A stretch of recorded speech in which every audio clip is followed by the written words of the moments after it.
Hello my dear ones. आज बात करने वाली हूँ रियल इवेंट ओसीडी के बारे में। पूरा डिटेल में समझाऊंगी इस ओसीडी की थीम को, बताऊंगी इसके कॉजेज सिम्टम्स के बारे में बताऊंगी, और साथ ही साथ आपको घर बैठे ही ठीक करने के लिए मैं आपको 20 अमेजिंग प्रैक्टिकल टिप्स देने वाली हूँ, जिससे कि आप ओसीडी फ्री लाइफ जिएंगे। सोल्यूशन ओरिएंटेड वीडियो है, लास्ट तक देखना है, शेयर ज़रूर करना है। ओसीडी की कोई भी थीम हो, सारी की सारी थीम ही पेनफुल हैं, टाइम वेस्ट करती हैं, कॉन्फिडेंस ब्रेक करती हैं, कंट्रोल छीन लेती हैं। बहुत कुछ सफ़र करता है एक इंसान जो ओसीडी से सफ़र कर रहा होता है। तो ये वैल्यूएबल वीडियो देखेंगे भी, शेयर भी करेंगे, और मुझसे जुड़ने के लिए चैनल को सब्सक्राइब भी करेंगे। वीडियो को लाइक और कमेंट करना इसलिए ज़रूरी है ताकि बहुत और भी सफ़र्स के पास ये वीडियो पहुंच जाए।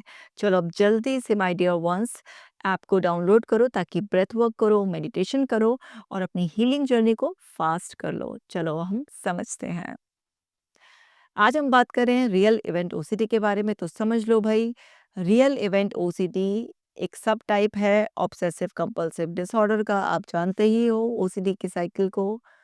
कुछ भी ऑटोमेटिकली दिमाग में आता है, थॉट, इमेज, अर्ज, कुछ भी, फिर बहुत एंजाइटी, डिस्ट्रेस, सब सिम्टम्स आते हैं एंड कंपल्शन करते हैं, टेम्परेरी रिलीफ मिलता है, फिर रीइंफोर्समेंट हो जाता है। तो ये ओसीडी का साइकिल जो है, जो ओसीडी डिसऑर्डर है, इसी का ये एक सब टाइप है।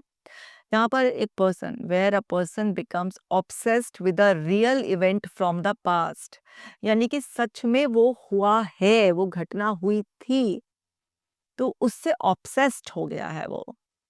So something that genuinely happened but keeps replaying in their mind with guilt, shame, regret और fear of being a bad person। कुछ भी इस तरीके के इंटेंस नेगेटिव इमोशंस एसोसिएटेड हो जाते हैं और वो इवेंट चलता ही रहता है, चलता ही रहता है, एक लूप पर चलता रहता है। सो अनलाइक इमेजिन सिनेरियो, ये obsessions come from real incidents, like a lie you told. मान लीजिए आपने कभी कोई झूठ बोला हो, कोई आर्ग्यूमेंट हो, किसी पे हंस फंस दी हो, कोई गलती हो गई हो, कुछ भी वो जो मॉरली क्वेश्चनेबल हो, किसी भी तरीके का कुछ भी ऐसा इवेंट बस रीप्ले हो रहा है। अब ज़रा एग्जाम्पल समझ लेते हैं। एक लड़की मेरे पास आई, वो बहुत ही ज़्यादा गिल्ट में थी, उसको अपने ऊपर इतनी शर्म आ रही थी, उसको लग रहा था कि उससे ज़्यादा घटिया लड़की कोई और है ही नहीं। हुआ क्या था? एक्चुअल में हुआ ये था कि वो और उसकी कुछ फ्रेंड्स पार्टी कर रहे थे। अब पार्टी कर रहे थे तो उसकी एक फ्रेंड ने हाई हील्स पहन रखी थी। अब हाई हील्स पहनकर कोई डांस करेगा तो पैर कभी-कभी स्लिप हो जाता है, किसी-किसी का नहीं बन पाता बैलेंस। अब वो स्लिप हो गई। अब स्लिप हो गई, इसने देखा और भी लोगों ने देखा, पर क्या हुआ, ये हँस पड़ी। अब यूजुअली ऐसा हो जाता है, हँसना तो नहीं चाहिए लेकिन ऐसा हो जाता है कि हमारी हँसी छूट जाती है। तो ये एकदम हँस पड़ी, मतलब एकदम से उसकी तरफ दौड़ने की बजाय, उसे सँभालने की बजाय इसको पहले हँसी आ गई एंड फिर इसने थोड़ा-सा सँभाला और फिर गई, उसको पकड़ा, और भी जो बाकी फ्रेंड्स वगैरह थे सबने उसको सँभाला। अच्छा, वो फ्रेंड भी ना बाद में ऐसा नहीं कि कोई बड़ा बुरा मान गई कि हँस क्यों रही थी या मेरे को बचाने क्यों नहीं आई, आपस में कुछ झगड़ा हो गया, उसने कोई शिकायत की, ऐसा कुछ भी नहीं हुआ था। बिल्कुल नॉर्मल सा था, और बल्कि वो जो खुद गिरी थी, वो खुद भी थोड़ी देर में हँसने लगी। सब हँसी-मज़ाक हो गया, नॉर्मल हो गया। अब क्या हुआ, ये होकर ख़त्म हो गया, वो भी तो अब नॉर्मल हो गई। उसे उस टाइम तक ऐसा नहीं था कि मैं कुछ गलत हूँ या कोई गिल्ट फ़ील हो रहा हो या कोई शेम, कुछ नहीं। आराम से नॉर्मली इस बात को हो गया 1.5 महीना। अब 1.5 महीने बाद वो एक सीरियल देख रही थी। अब सीरियल में उसने देखा कुछ इसी तरीके का सिमिलर सीन था, जिसमें कि कोई स्लिप हो गया था पार्टी में और हँस रहे थे लोग, और फिर उसमें ये था कि मतलब हँस रहे हैं, मदद करने के बजाय इस तरीके से लोग आपस में बातें कर रहे थे। उसने उसको ट्रिगर किया और उसके अंदर ये थॉट प्रोसेस चलने लगा कि मैं कितनी बुरी हूँ। मेरी फ्रेंड गिर गई थी, उसको कितनी चोट आ सकती थी, पैर में मोच आ सकती थी, कुछ भी हो सकता था, उसकी नर्व्स, टिश्यूज़ कुछ भी डैमेज हो सकते थे, और मैं हँस रही थी।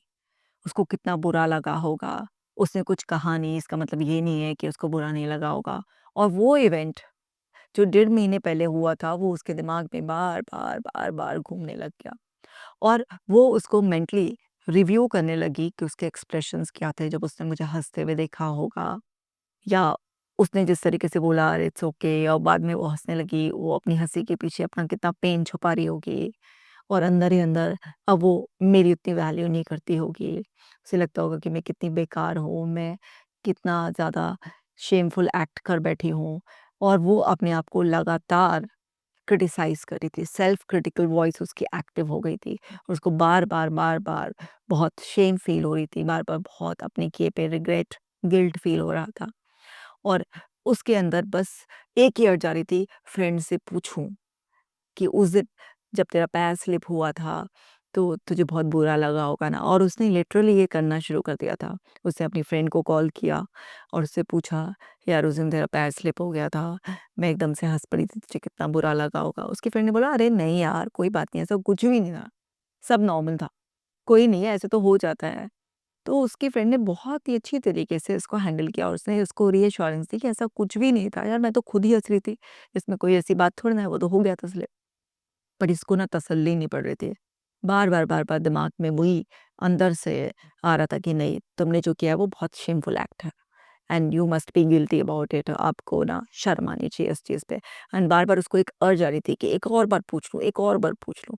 और उसने पूछ-पूछ कर अपनी फ्रेंड को भी एक तरीके से एग्ज़ॉस्ट कर दिया था।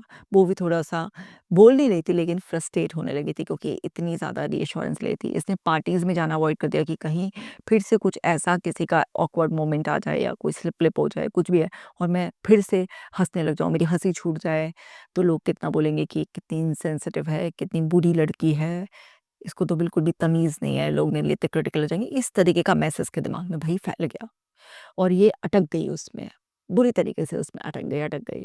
एक ये ऐसे समझ लो कि रियल इवेंट ओसीडी के बारे में मैं आपको बता रही हूँ कि कैसे-कैसे टॉर्चर करती है।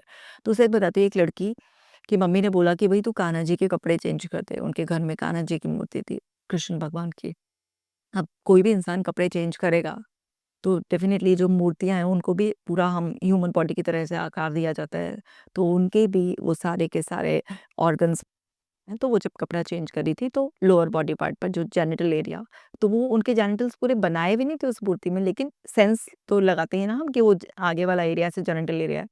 तो उसका हाथ जो है ना टच हो गया, टच भी क्या, मूर्ति के इस तरीके से जैसे एक करते हैं, तो ऐसे जैसे हाथ फेरना, जैसे मान लो ऐसे रॉ लैंग्वेज में, तो इस तरीके से उसका हाथ आगे वाले जहाँ पे प्राइवेट पार्ट होते हैं मेल का, तो उधर वो, और उसको बहुत ही ज़्यादा ऐसा लगा कि जैसे कितना बड़ा पाप हो गया है उससे, और उसको बहुत ही ज़्यादा डर लगने लगा कि मैंने भगवान को आज डिसरिस्पेक्ट कर दिया, और अब भगवान ना मेरे को पनिश करेंगे इस तरह से।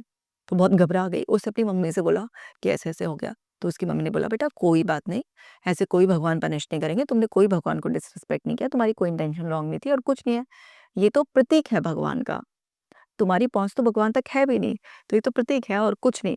और तुम आराम से जो है ना कपड़े चेंज कर लो, भगवान जी के जो है, और नॉर्मल अगर तुमसे नहीं हो रहा है छोड़ दो, मैं खुद कर लूँगी। तब उसकी मम्मी ने समझाया, तो वो थोड़ा बहुत शांत हो गई। लेकिन कुछ ही घंटों बाद उसके दिमाग में यही चीज़ डर के रूप में बार-बार घूमने लगी कि आज मैंने भगवान को डिसरिस्पेक्ट कर दिया, कहीं मेरी इंटेंशन रॉन्ग तो नहीं थी, मैंने कहीं जानबूझ के तो वो एरिया टच नहीं किया था। इस तरीके से उसके दिमाग में डाउट, डाउट, डाउट आ रहा था, उसका दिमाग उसको बहुत ज़्यादा बार-बार परेशान कर रहा था। मेंटली रिव्यू कर रही थी कि जब मैंने वो पुरानी जो पोशाक थी वो उतारी थी, और फिर मैंने क्यों टच किया उस वाले पार्ट पर, और मैं जब दोबारा पहनाने की कोशिश कर रही थी, तो मैं इस तरीके से भी पहना सकती थी, ये भी कर सकती थी। यही सब उसके दिमाग में गचड़-पचड़ सब चलने लग गया पूरी तरीके से। बार-बार मेंटल रिव्यू, बार-बार अपनी मम्मी से रीअश्योरेंस लेना कि मैंने ऐसा कुछ गलत तो नहीं कर दिया। इस तरीके से फिर यूट्यूब पे वीडियो लगाना कि अगर इस तरीके से आप कर देते हो तो उसका कोई क्या पनिशमेंट मिलता है। तो अलग-अलग साधु संतों, ये जो आध्यात्मिक गुरुज़ होते हैं, उनकी बात सुनना कि अगर आपसे ऐसा कोई पाप कर्म हो गया है तो आप क्या कर सकते हो। यही सब उसके कंपल्शंस पर थे, और वो बहुत टॉर्चर हो रही थी, बार-बार, बार-बार उसको ऐसा डर लग रहा था। क्योंकि अगर आपसे कोई भी गलती हो गई है ना, जो मॉरली, एथिकली वो है, तो दिमाग ना बहुत टॉर्चर करने लगता है। ऐसे आपके अंदर का वो राइट रॉन्ग वाला सुपर ईगो वाला पार्ट जो है ना एक्टिव हो जाता है। तो ये मैंने आपको एग्ज़ाम्पल दी सो दैट आप समझ सको कि रियल इवेंट ओसीडी में आदमी के साथ क्या होता है। मतलब सच में कुछ हुआ होता है, और वही रिप्ले हो रहा होता है। चलो अब आगे बढ़ जाते हैं। सो इसका साइकिल समझ लो भई। जैसे ट्रिगर कोई भी मेमोरी जो है ना वो रीसरफेस हो रही होती है, थॉट या मेमोरी रियल इवेंट की अपीयर हो रही होती है। जैसे मैंने इन दोनों का एग्ज़ाम्पल दिया आपको। इंट्रूसिव थॉट्स और इमोशनल रिएक्शंस आ रहे होते हैं। What if I am a terrible person for what I did, guilt, shame, anxiety, कुछ भी इस तरीके से अटैच हो जाता है इससे। फिर इंसान कंपल्शन करता है, जैसे इन दोनों का मैंने बताया कि वो अपनी फ्रेंड से रीअश्योरेंस लेती, मम्मी से रीअश्योरेंस लेती, वीडियो देख देख के अपने आप को काम डाउन करने की कोशिश कर रही थी। तो इस तरह से कंपल्शन जो मैंने बताया। तो मेंटल रिव्यूइंग कि क्या मैंने ये सच में किया था, क्या मैंने गलत किया था, कुछ भी ऐसे आपके अंदर के इंटरनल डायलॉग्स हो सकते हैं। रीअश्योरेंस सीकिंग, कन्फेशन, दूसरों को बताना बार बार, या अवॉइडेंस, कुछ भी अवॉइड करना, जैसे वो पार्टी वार्टी में जाना अवॉइड करी, से कुछ भी ऐसे आपके कंपल्शंस आते हैं। अब देखो फिर क्या होता है, टेम्परेरी रिलीफ मिलता है आपको, एंग्जाइटी थोड़ी सी ड्रॉप हो जाती है, बट ऑब्सेशंस वापस आने लगते हैं। ऑब्सेशंस रिटर्न स्ट्रॉन्गर, और भी ज़्यादा तेजी से आते हैं, क्योंकि ब्रेन लर्न्स द लूप, और कि जब भी एंग्शियस हो कंपल्शन करो, ये सीख जाता है ब्रेन आपका। फिर रीइंफोर्समेंट हो जाता है आपका ओसीडी लूप का। ये साइकिल और मजबूत होती चली जाती है, और वो जो मेमोरी है वो और इमोशनली चार्ज्ड होती चली जाती है, उसमें इमोशंस इमोशंस इमोशंस और भरते चले जाते हैं। तो कुछ भी आपका दिमाग अगर रिप्ले कर रहा है, तो अवेयरनेस रखनी है, उससे एंगेज होना या कंपल्शंस करना आपकी कंडीशन को वर्स कर देता है। तो चलिए, ये तो थी उसकी साइकिल। अब कॉजेज़ समझ लेते हैं। भैया हाई मॉरल सेंसिटिविटी होती है, तो अब जैसे इनके उसमें मैं आपको बता देती हूँ। ये जो कान्हा जी वाली लड़की थी, तो उनके घर में थोड़ा-सा पूजा-पाठ का, थोड़ा आध्यात्मिक टाइप का, रिलीजियस टाइप का ऐसा माहौल था। तो इन लोगों के दिमाग में प्रीवियस कंडीशनिंग थी, ये सही-गलत, भगवान को डिसरिस्पेक्ट नहीं करना चाहिए, पाप लगता है, सज़ा मिलती है, नर्क की आग में जलते हैं, अगला जन्म खराब हो जाता है, वगैरह-वगैरह इस टाइप का काफ़ी किस्से, कहानियाँ ये सब थी, ये लोग इस तरीके से मानते थे। तो वो ऑलरेडी जो उसने सुन रखा था, जब बड़े होने वाले उसमें बचपन से लेके सुन रखा था, वो सब चीज़ भी बैक ऑफ माइंड थी, और वो वहाँ से कनेक्ट कर कर उसके अंदर का जो एक सुपर ईगो वाला सेल्फ, जो राइट रॉन्ग ऐसे बताता है। मैं ना वैसे डिटेल में ना आपको कि ये आपका क्या होता है इड, ईगो, सुपर ईगो, इस पे जल्दी से वीडियो बनाने वाली हूँ। अभी समझ लो कि आपका सुपर ईगो यानी कि आपका एक जो आपके अंदर मॉरल्स वगैरह भरे गए हैं, एक पेरेंटिंग वॉइस, पेरेंटिंग का मतलब सिर्फ पेरेंट्स नहीं, जो भी अथॉरिटी वॉइसेस हैं जिन्होंने आपको राइट रॉन्ग सिखाया है, सब चीज़ें वो ना एक्टिव हो जाती है, और वो टॉर्चर करती है। और ऐसे ही उसने जब देखा कि वो सीरियल, उसने देखा कि वहाँ पर ना लोग बात कर रहे हैं कि कितना गलत है, किसी की चोट लग गई है, हँस रहे हैं, शेमफुल एक्ट है, ये सब। तो वहाँ से भी वो राइट रॉन्ग वाला उसके एकदम से ट्रिगर कर गया। तो उसके अंदर भी ये सही गलत वाला पैटर्न बहुत कुछ था, कि किसी को भी अगर आप किसी दूसरे पे हँसते हो, या किसी के मुश्किल समय में अगर आप उसका साथ नहीं देते हो, और आप अपनी मस्ती में रहते हो, कुछ भी इस तरीके का एक्ट जो दूसरे को हर्ट कर सकता है अगर करते हो, तो आपके साथ भी ज़रूर ऐसा कुछ होता है, और आपको भी बुरा फल मिलता है। तो उसके जो मैंने पहले वाला केस बताया था, उसके मन में ये भी डर था कि अब मेरे साथ भी ऐसा होगा। किसी दिन मैं भी गिरूँगी, मेरे चोट लगेगी, मुझ पर भी दुनिया हँसेगी, इस तरीके का भी डर था। तो कहीं न कहीं कुछ ना कुछ बैक में लिंक होता है। तो आपकी कंडीशनिंग की वज़ह से, आपकी हाई मॉरल सेंसिटिविटी है, वो किसी भी वज़ह से, आपकी कंडीशनिंग इफ़ेक्ट की वज़ह से है, तो इस वज़ह से भी कुछ लूप बन जाता है। Perfectionism and intolerance of guilt, कोई भी ऐसे हमारा दिमाग कभी ना फेक गिल्ट भी पैदा करता है, और कभी-कभी रियल गिल्ट भी पैदा करता है। तो रियल गिल्ट से क्या है, ओवरकम करने के लिए लर्निंग लेनी होती है, अपने आप को अपडेट करना होता है। लेकिन अगर कोई इनटॉलरेंट है, और उसके अंदर एकदम परफेक्शनिज़्म का वो है कि सब कुछ मुझसे एकदम से सही होना चाहिए, कभी कोई गलती हो ही नहीं सकती, तो वो लोग भी फँस जाते हैं। ओवर एक्टिव आपका एंटीरियर सिंगलेट कॉर्टेक्स, जो कि एरर डिटेक्शन सिस्टम है, अगर वो ओवर एक्टिव हो जाता है आपकी गलत लाइफ़स्टाइल की वजह से, तो वो भी प्रॉब्लम क्रिएट करता है। इस तरीके से वो बहुत टॉर्चर करता है फिर आपको। ट्रॉमेटिक और शेमिंग पास्ट एक्सपीरियंसेस हों कुछ, उस वजह से भी हो जाता है। लो सेल्फ फॉरगिवनेस है, और आपका एक रिजिड सेल्फ इमेज है, उस वजह से भी आप रियल इवेंट ओसीडी में फंस सकते हो। कोई स्ट्रेस बहुत लंबे से चल रहा है, एग्जॉस्टेड रहते हो, स्लीप क्या आपका साइकिल बिगड़ा हुआ है, उस वजह से भी केमिस्ट्री अंदर बिगड़ जाती है, तो भी दिमाग ऑब्सेस्ड हो जाता है। और जेनेटिक प्री डिस्कम्पोजिशन है आपका ओसीडी के लिए, कुछ जेनेटिक्स का भी फैक्टर है। तो ये कुछ कॉजेज़ होते हैं जिसकी वजह से आप ओसीडी के लूप में फंस जाते हो, या ये मानो कि ओसीडी का सर्किट आपका एक्टिवेट हो जाता है। अब कॉमन सिम्पटम्स देख लेते हैं। भाई कॉन्स्टेंटली रीप्ले कराए सेम इवेंट बार-बार, जो कि रियल में हुआ था। रीअश्योरेंस लेता है इंसान को, पूछता है ना भाई, जैसे वो लड़की पूछ रही थी अपनी फ्रेंड से, इसी तरह से fear that others will find out what you did. लोगों को पता चल जाएगा कि आपने क्या किया है, ये सब जगह स्प्रेड हो जाएगा। कुछ इस तरीके की भी लोग कंप्लेन करते हैं। फीलिंग फेक और अनवर्दी, अपने अंदर ही एक फेकनेस की, अनवर्दीनेस की फीलिंग भी डेवलप हो जाती है लोगों के अंदर। गिल्ट अटैक करता है और शेम स्पाइरल होती रहती है, जैसे इनके केस में हो रहा था। ओवर एनालाइजिंग मॉरल डिटेल्स, बहुत ही ज़्यादा बाल की खाल निकाल निकाल के पूरा डिटेल में वो करते हैं कि क्या सही था, क्या गलत था, हर्ट किया किसी को, नहीं किया, बहुत ज़्यादा दिमाग में चलता रहता है। कन्फेस करना रिपीटेडली और मेंटली अपोलोजाइज, बार बार माफ़ी मांगते रहना। Avoiding reminders of the event, और जो भी रिमाइंड कराता है उसको तो एकदम अवॉइड करना, एस्केप करना, जैसे उसने पार्टी में जाना बंद कर दिया था। और देखो अब टेक्निक के बारे में कि ये है 20 टेक्निक्स। मैंने शुरू में ही बताया था ना कि मैं टेक्निक्स भी सिखाऊंगी कि कैसे ओवरकम कर सकते हैं। अब देखो, सबसे पहले name it as OCD.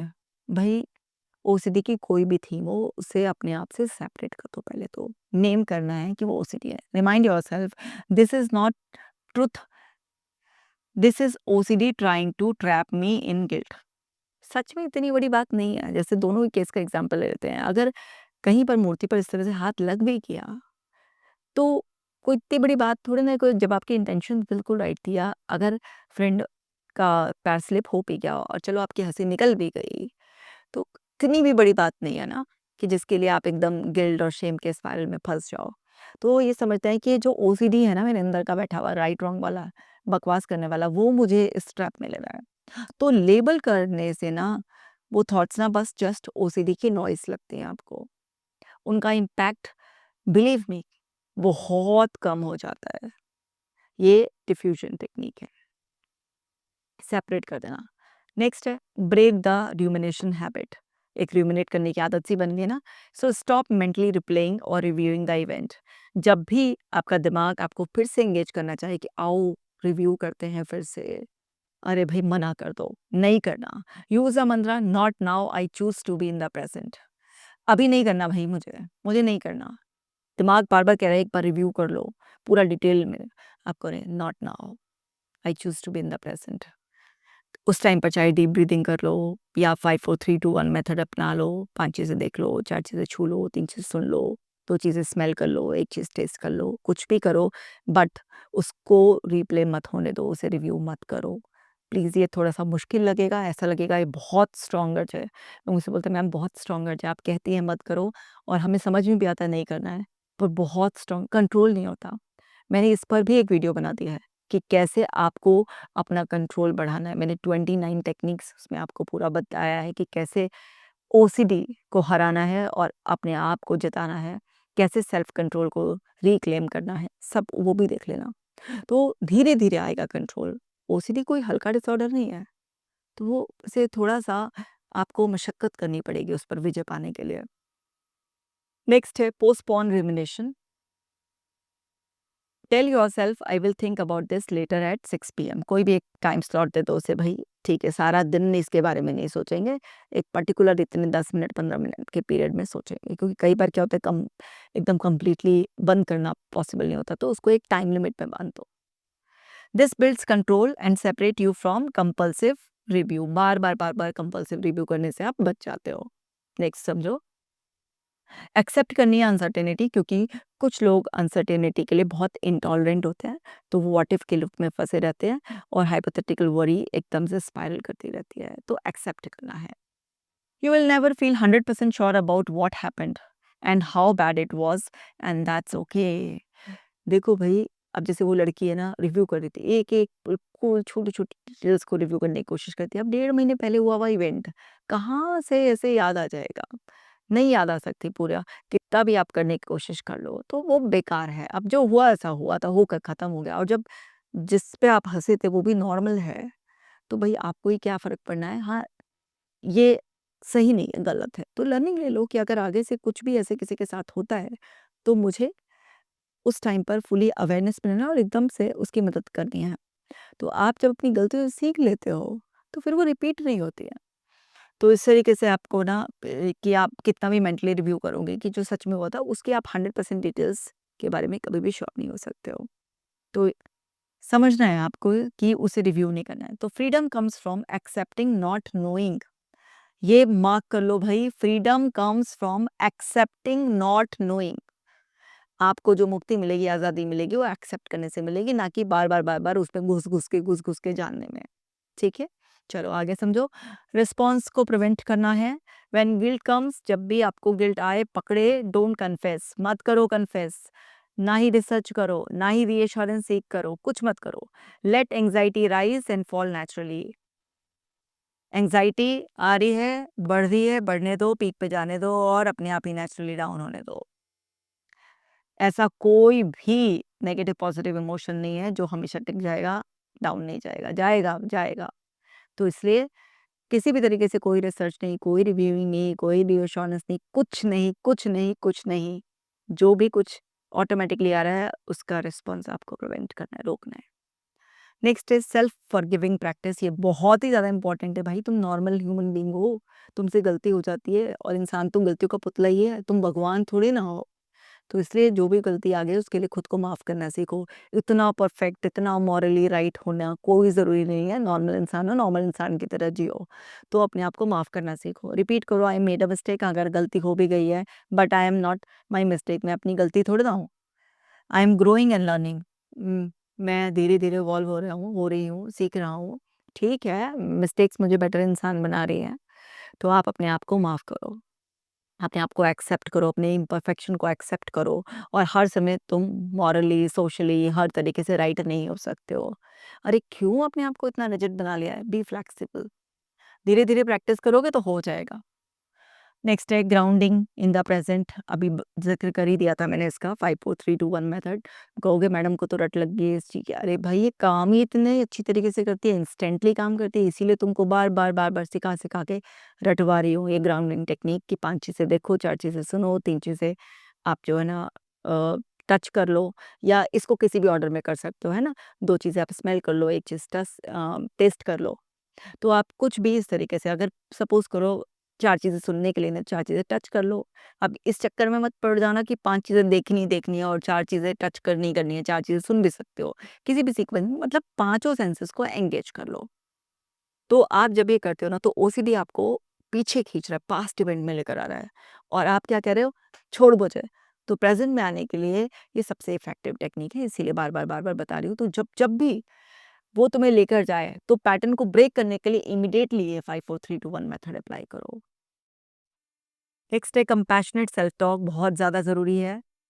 Speak to yourself as you would to a loved one who made a mistake. भई किसी और से गलती हो जाती है जिससे आप प्यार मोहब्बत करते हो, सिर्फ़ क्या कहोगे प्यार से? अरे इट्स ओके, तुम अपनी गलती थोड़ी ना हो, इट्स ओके और तुमने इतना मान लिया अपनी गलती, बहुत बढ़िया है, इसको भगवान भी माफ़ कर देंगे। और जो इंसान अपनी गलती मान लेता है, उसका पश्चाताप हो जाता है, उससे कितनी बड़ी-बड़ी गलतियाँ हो जाती है, तो भी हो जाता है। तो प्यार से ऐसे तो समझाओगे ना कि कोई बात नहीं, हो जाता है ऐसा, छोड़ो, लेट गो, तुम बहुत अच्छे हो, ऐसे ही तो समझाओगे ना, ऐसे ही तो प्यार करोगे ना उसको, तो अपने आप को भी ऐसे ही ट्रीट करो और रिप्लेस करो अपने आप को। ऐसे बोल देते हो ना, आई एम हॉरिबल, मेरे से ऐसा कैसे हो सकता है, ये सब मत करो।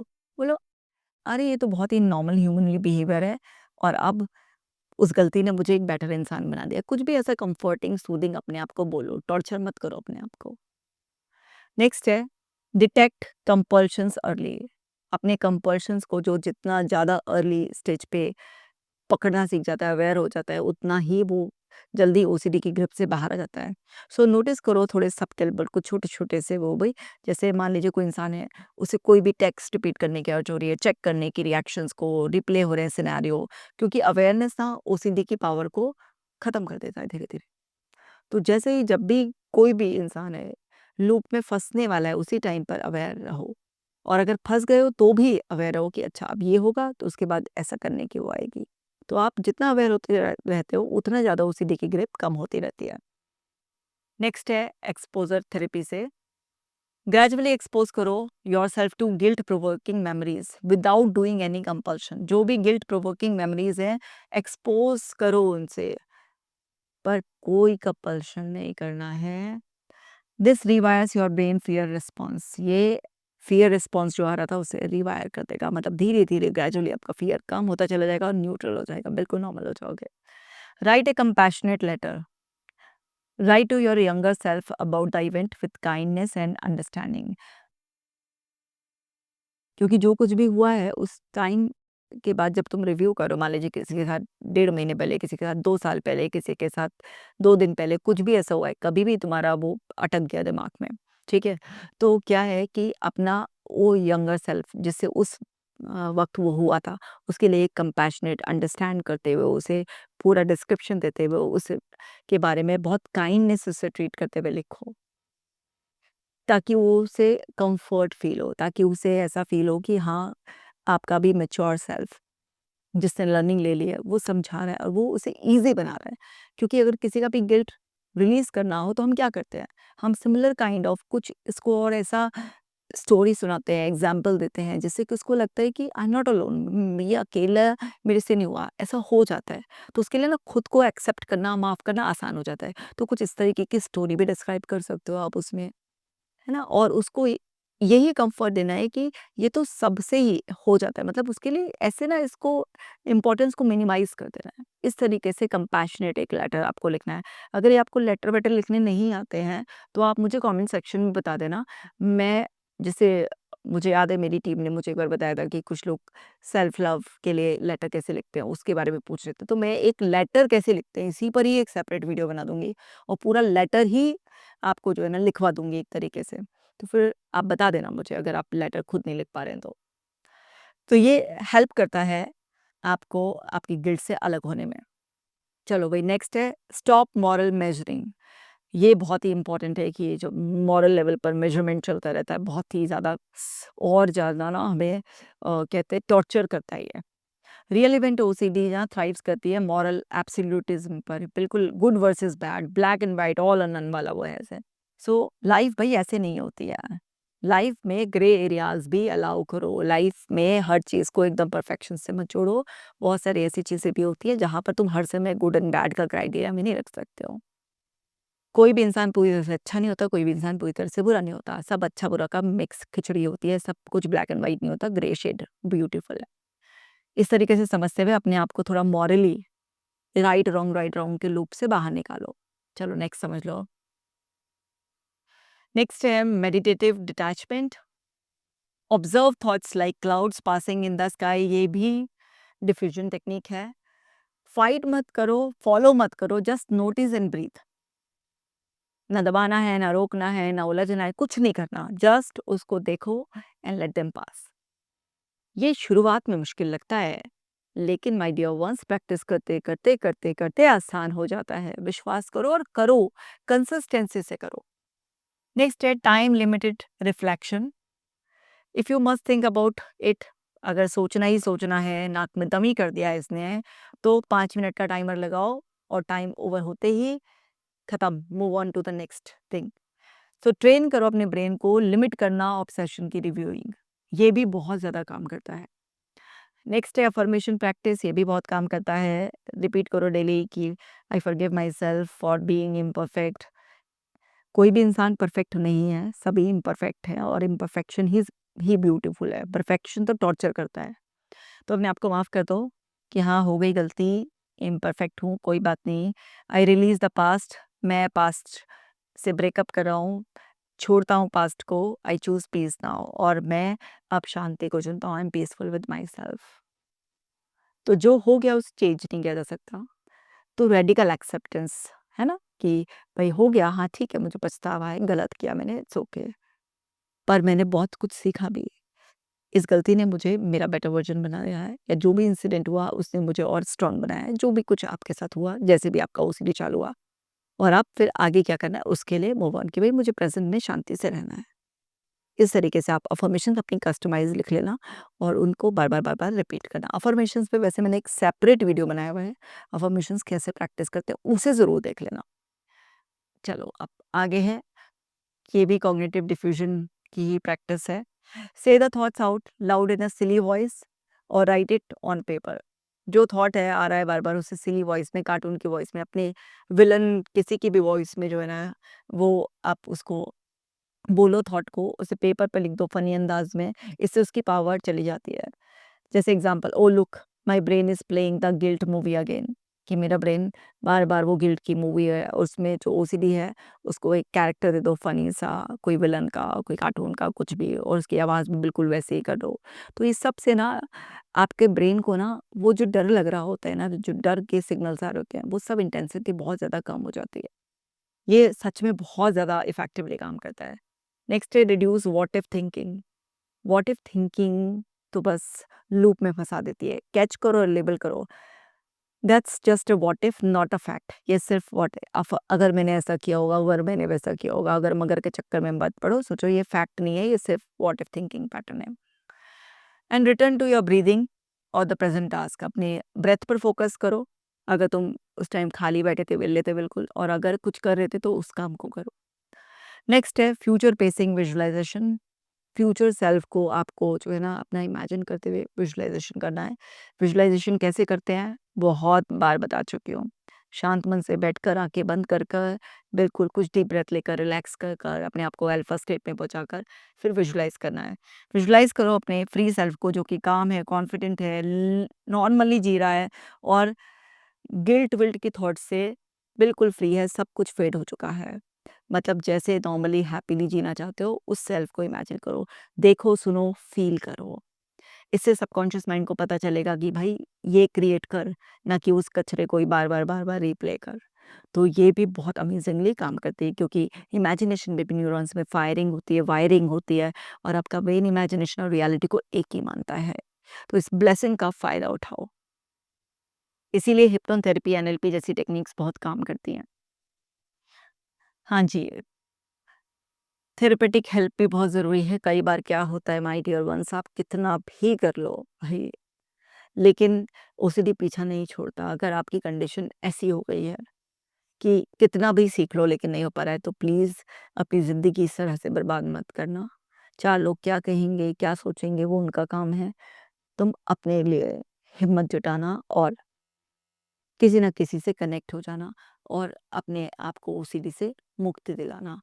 तो कोई भी इंसान जो CBT, ERP, ACT therapy, DBT, hypnotherapy, इन सब में आपको लगता हो कि हाँ, ये एक्सपर्ट है और आप से कनेक्टिविटी उसे फ़ील होती हो, मतलब आप उससे कनेक्टेड बहुत फ़ील करते हो, उसकी बातों से कन्विंस्ड होते हो, तो जाओ। कभी-कभी सच में ज़रूरत होती है। मेरी हर संभव कोशिश रहती है कि मैं अपना बेस्ट टू बेस्ट आपको दूँ और घर बैठे ही आपको ठीक कर दूँ।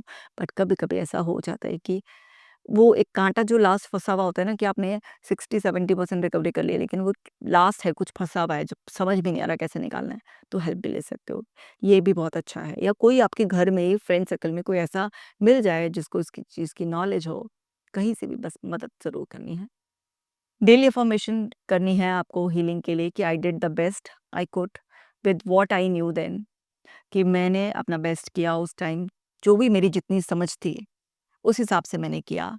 Today I choose to forgive, grow and live fully. आज मैं अपने आप को माफ़ करती हूँ, चूज़ करती हूँ एकदम से शांति से, खुशी से रहना।